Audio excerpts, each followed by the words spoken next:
تمام پیارے دوستو السلام علیکم۔ تو جی دوستو، تاریخ اسلام میں کچھ نام ایسے ہیں جن کا ذکر آتے ہی دل خود بخود جھک جاتا ہے۔ تاریخ اسلام میں کچھ شخصیات ایسی ہیں جن کے کردار پر زمانے فخر کرتے ہیں۔ انہی میں ایک عظیم نام ہے حضرت عمر بن خطاب رضی اللہ تعالی عنہ کا۔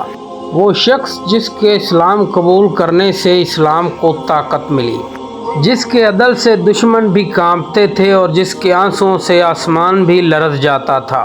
حضرت عمر بن خطاب رضی اللہ تعالیٰ عنہ مکہ کے معزز قریشی خاندان بنو عدی میں پیدا ہوئے۔ آپ رضی اللہ تعالیٰ عنہ بلند قامت، مضبوط جسم اور گہری نگاہوں والے انسان تھے۔ جاہلیت کے دور میں بھی آپ رضی اللہ تعالیٰ عنہ سچ بولتے، وعدہ نبھاتے اور ظلم سے نفرت کرتے۔ لیکن اسلام کے ابتدائی دنوں میں حضرت عمر بن خطاب رضی اللہ تعالی عنہ اسلام کے سخت خلاف تھے۔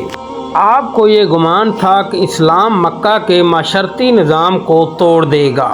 اسی ضد اور غصے میں ایک دن حضرت عمر بن خطاب رضی اللہ تعالی عنہ آپ صلی اللہ علیہ وآلہ وسلم کو قتل کرنے کے ارادے سے گھر سے نکلے۔ راستے میں پتہ چلا کہ آپ رضی اللہ تعالیٰ عنہ کے بہن اور بہنوئی اسلام قبول کر چکے ہیں۔ غصے میں گھر پہنچے اور آوازیں سنی تو گھر کے اندر سے قرآن پاک کی تلاوت کی آوازیں آ رہی تھیں، اور یہ آیات سورہ طٰہٰ کی تھیں جو تلاوت ہو رہی تھیں۔ دل کانپ اٹھا اور زبان خاموش ہو گئی اور آنکھوں سے آنسو بہنے لگے۔ وہیں عمر بن خطاب رضی اللہ تعالی عنہ جو اسلام کے دشمن تھے وہیں اللہ کے سامنے جھک گئے۔ جب رسول اللہ صلی اللہ علیہ وآلہ وسلم کے سامنے پیش ہوئے تو فرمایا، یا رسول اللہ صلی اللہ علیہ وآلہ وسلم، میں ایمان لاتا ہوں کہ اللہ ایک ہے اور آپ اس کے رسول ہیں۔ مسلمانوں نے نعرہ تکبیر بلند کیا اور مکہ کی فضائیں گونج اٹھیں۔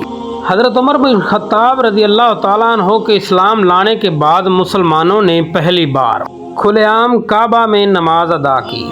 نبی کریم صلی اللہ علیہ وآلہ وسلم نے آپ رضی اللہ تعالیٰ عنہ کو الفاروق کا لقب دیا، یعنی حق اور باطل میں فرق کرنے والا۔ آپ رضی اللہ تعالیٰ عنہ کبھی بھی ظلم کے سامنے چپ نہیں رہے۔ آپ رضی اللہ عنہ کی ہیبت سے باطل لرزتا تھا، لیکن کمزور حضرت عمر رضی اللہ تعالیٰ عنہ کی پناہ میں رہتے تھے۔ حضرت ابو بکر صدیق رضی اللہ تعالیٰ عنہ کے بعد جب حضرت عمر رضی اللہ تعالیٰ عنہ خلیفہ بنے تو فرمایا، اگر فرات کے کنارے ایک کتا بھی بھوکا مر گیا تو اس کا ذمہ دار عمر ہوگا۔ اور یہ صرف الفاظ نہیں تھے، یہ وہ عدل تھا جس کی مثال تاریخ میں نہیں ملتی۔ ایک دفعہ ایک عام شہری نے خلیفہ وقت کے خلاف ایک شکایت کی۔ حضرت عمر بن خطاب رضی اللہ تعالیٰ عنہ نے خود کو عدالت میں پیش کیا۔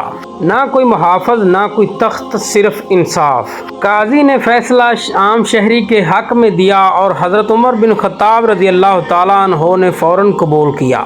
یہ تھا اسلامی عدل۔ حضرت عمر بن خطاب رضی اللہ تعالیٰ عنہ راتوں کو بھیس بدل کر گلیوں میں نکلتے اور لوگوں کے حال چال پوچھتے۔ ایک رات دیکھا کہ ایک ماں خالی ہانڈی چولہے پر رکھ کے بچوں کے دل کو بہلا رہی ہے۔ حضرت عمر بن خطاب رضی اللہ تعالیٰ عنہ کی آنکھوں سے آنسو بہہ نکلے۔ خود اناج اٹھایا اور خود پکایا اور فرمایا، جب تک بچے ہنس نہ لیں عمر نہیں جائے گا۔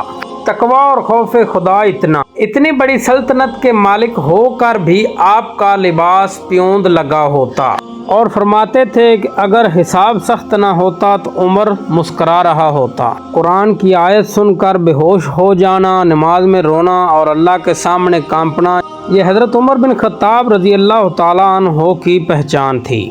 ایک فجر کی نماز میں حضرت عمر رضی اللہ تعالیٰ عنہ پر ایک دشمن نے حملہ کیا۔ زخم گہرے تھے مگر زبان پر شکوہ نہیں تھا۔ حضرت عمر بن خطاب رضی اللہ تعالیٰ عنہ کی آخری خواہش یہ تھی کہ میں آپ صلی اللہ علیہ وآلہ وسلم کے پہلو میں دفن ہو جاؤں۔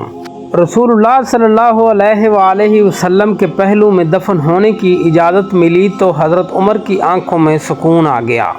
حضرت عمر بن خطاب رضی اللہ تعالیٰ عنہ ایک حکمران نہیں تھے، وہ عدل کا معیار تھے، تقوی کی مثال تھے اور انسانیت کا فخر تھے۔